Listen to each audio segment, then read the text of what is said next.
আসসালামু আলাইকুম। তো আমি ফেসবুকে একটু আগে একটা পোস্ট দেখছিলাম মাওলানা মিজানুর রহমান আসারির। কালকে বাংলাদেশে যে ঢাকা শহরে যে সবচেয়ে পৃথিবীর ইতিহাসের সবচেয়ে বড় সমাবেশ হতে যাচ্ছে, সেই সমাবেশের ব্যাপারে তিনি একটি পোস্ট করেছেন। তো সেই পোস্টটি আপনাদের পড়ে শোনাবো। কালকে সমাবেশ কিভাবে হচ্ছে, কোথা থেকে শুরু হবে ইত্যাদি বিষয় নিয়ে। তো আগামীকাল সোহরাওয়ার্দী উদ্যান অভিমুখে March for Gaza March March for গাজায় আগতদের দুপুর ২টা ৫টি পয়েন্ট থেকে মার্চ শুরু করে বিকাল ৩টায়।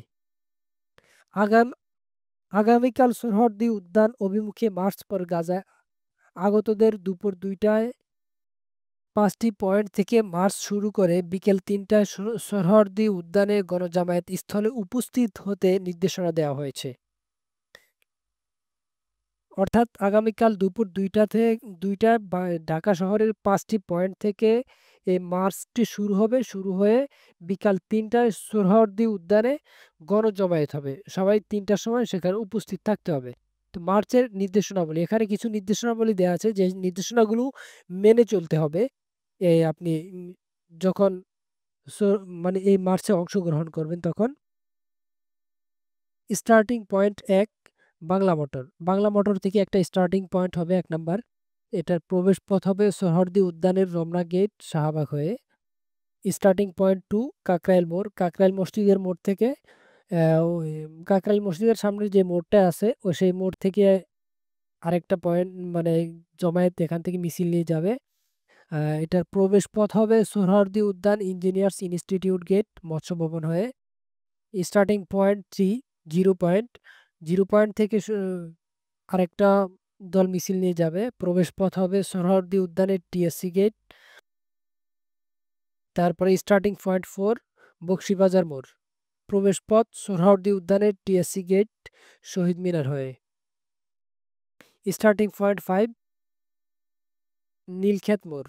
প্রবেশ পথ হবে সোহরাওয়ার্দী উদ্যানের টিএসসি গেট, বিসি চত্বর হয়ে।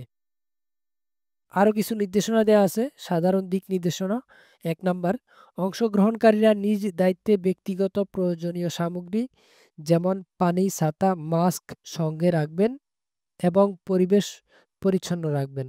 অর্থাৎ আপনারা যারা এই মার্চ ফর গাজায় অংশ করতে যাচ্ছেন, তো আপনারা সবাই নিজেদের প্রয়োজনীয় জিনিস, যেমন পানির প্রয়োজন হতে পারে আপনার রোদে, তারপরে হাঁটতে গেলে আপনার পানির প্রয়োজন হতেই পারে, হবে স্বাভাবিক। তো আপনি আপনার পরিমাণ মতো পানি নিয়ে যাবেন। আপনার নিজের যতটুকু পরিমাণ সেই পরিমাণ, প্রয়োজনে আরেকটু বেশি নিয়ে যাবেন যেন অন্য কাউকে দিতে পারেন যদি আপনার কষ্ট না হয়।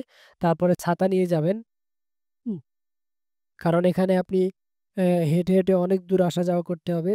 আপনি ছাতা না হলে রোদে অনেক কষ্ট হবে, হাঁপায় যেতে পারেন। তারপরে মাস্ক সঙ্গে রাখবেন। হুম, আরো তারপরে হচ্ছে রাজনৈতিক ২ নাম্বার, যেকোনো পরিস্থিতিতে ধৈর্য ও শৃঙ্খলা বজায় রাখবেন। আইন শৃঙ্খলা বাহিনী ও স্বেচ্ছাসেবকদের সঙ্গে সর্বাত্মক সহযোগিতা করবেন। ৩ নাম্বার, রাজনৈতিক প্রতীকবিহীন সৃজনশীল ব্যানার ও প্লেকার্ড ব্যবহার করুন। শুধুমাত্র বাংলাদেশ ও ফিলিস্তিনের পতাকা বহনের মাধ্যমে সংহতি প্রকাশ করতে অনুরোধ করা হচ্ছে। অর্থাৎ কোনো রাজনৈতিক প্রতীকবিহীন, অর্থাৎ আপনি কোনো রাজনীতিক এখানে প্রতীক থাকবে না আপনার ব্যানারের মধ্যে। বিএনপি হোক, আওয়ামী লীগ তো নাই বর্তমানে বললেই চলে। তো বাংলাদেশের যে রাজনৈতিক দলগুলো আছে, আপনারা নিজেদের কোনো প্রতীকী ব্যবহার করবেন না ব্যানারে, সেটা বলা হয়েছে। এবং সৃজনশীল ব্যানার, প্লেকার্ড ব্যবহার করবেন। এবং এ সেখানে আপনার হিসাবে ওই বাংলাদেশের পতাকা এবং ফিলিস্তিনের পতাকা, ২ টি পতাকা আপনি ব্যবহার করতে পারেন এ সংহতি প্রকাশ করতে। ৪ নাম্বার, দুষ্কৃতিকারীদের তৎপরতা প্রতিহত করতে সক্রিয় থাকুন। কেউ কোনো ধরনের নাশকতা ঘটালে প্রমাণ হিসাবে ছবি তুলে অথবা ভিডিও ধারণ করে রাখুন। পরি প্রতিরোধ গঠনে আইনশৃঙ্খলা বাহিনীর সহযোগিতা গ্রহণ করুন। বিশেষ নির্দেশনা, টিএসসি মেট্রো স্টেশন ওই দিন বন্ধ থাকবে। সকল পরীক্ষার্থীদের জন্য সকল রাস্তা বিশেষভাবে উন্মুক্ত থাকবে। পরীক্ষার্থীদেরকে পর্যাপ্ত সময় হাতে নিয়ে বাসা থেকে বের হওয়ার এবং যে কোনো প্রয়োজনে স্বেচ্ছাসেবকদের সহযোগিতা নেওয়ার অনুরোধ করা হলো। আসুন আমরা সবাই একত্রিত হই মানবতার পক্ষে, জুলুমের পাশে, মাজলুম মানবতার পক্ষে, মজলুমের পাশে, পরিবার, বন্ধু ও প্রতিবেশীর সঙ্গে নিয়ে এই কর্মসূচিতে অংশগ্রহণ করুন। ধন্যবাদ। তো এখানে বলা হয়েছে যেটা, কালকে আপনারা টিএসসির যে মেট্রো স্টেশন আছে সেটা বন্ধ থাকবে এবং পরীক্ষার্থীদের জন্য সকল রাস্তা উন্মুক্ত থাকবে। আপনারা পরীক্ষার্থীদেরকে সহযোগিতা করবেন। তাদেরকে সুযোগ করে দিবেন পরীক্ষার হলে যাওয়ার জন্য, আসার জন্য। আর যে কোনো প্রয়োজনে স্বেচ্ছাসেবক যারা আছে তাদের সহযোগিতা নিবেন। আইন শৃঙ্খলা বাহিনী থাকবে সেখানে, তাদের সহযোগিতা নিবেন। সেটিই বলা হয়েছে এই পোস্টের মাধ্যমে। আশা করি সবাই বুঝতে পারছেন। ধন্যবাদ।